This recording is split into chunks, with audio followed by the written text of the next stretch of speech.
কত কত এটা তো ইয়ার জালি আছে লাউ। আপনার বাড়ি মিরপাড়া না? হ্যাঁ হ্যাঁ মিরপাড়া বাড়ি। তোমার নাম আজাদ না? আচ্ছা ঠিক আছে, তুমি যা পারো তাই দাও, আমি তোমারে এক কথাই দিয়ে দেবো। এটা কোনো কথা হইলো না, আমি যা পারি কি লার একটা দাম আছে না। আচ্ছা তুমি আলাই দাম দাও, তুমি 100 টাকা দাও। এটা কি কয় ঢাকায় একটা লাউ কিনি আমরা 40টা 50টা 60টা এরকম হয় না, সব কটা আমি একটা 30টা বেশি, আর তুমি আমার বন্ধু মানুষ, তাই তোমার আমি 100 টাকায় 5টা দিয়ে দিছি। দর্শক মন্ডলী দেখেন এই 5টা লাউ 100 টাকা, এটা কি হইলো কিছু? এই দেখেন ও মা 5টা লাউ 100 টাকা।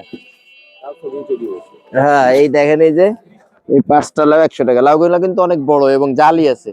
ভাই আপনি কি সত্যি সত্যি বলতেছেন? ভাই আমি 100 টাকা তোমার দিয়ে দেবো। এই ভালোবাসে দিলেন না, আসলে অরিজিনালি দাম এরকম। আমি তোমারে ভালোবাসে দিলাম, অন্য কোয়ালিটির দাম না। যাক ঠিক আছে, তাহলে আমি নিয়ে নিলাম আপনার লাউ কড়া। আচ্ছা ঠিক আছে, আমি খুশি হইছি। হ্যাঁ আপনার কি লাগবে? তাহলে আপনার আমি এটা দেই। হয়ে গেছে। ও নেন, এটা আপনার জন্য।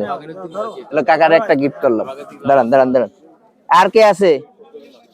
আর কার লাগবে? এটা নিলি নে আমি কি দেব না? আরে নিবি তো নেন এটা নেন।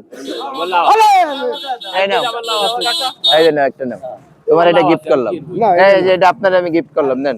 লাউ খান না? না আমি গিফট করলাম, নেন। আরে নেন তোমরা বুঝতে পারো, তোমার যা চাই নেন অসুবিধা নেই।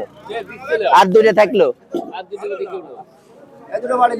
হ্যাঁ আর থাক, তাহলে এই দুটো বাড়ি নিয়ে যায়, যেহেতু আমরা ঢাকাতে আইছি ভাই, লাউ কেমন দেই খাই দেখবেন। ঠিক আছে, ওকে দর্শক ধন্যবাদ।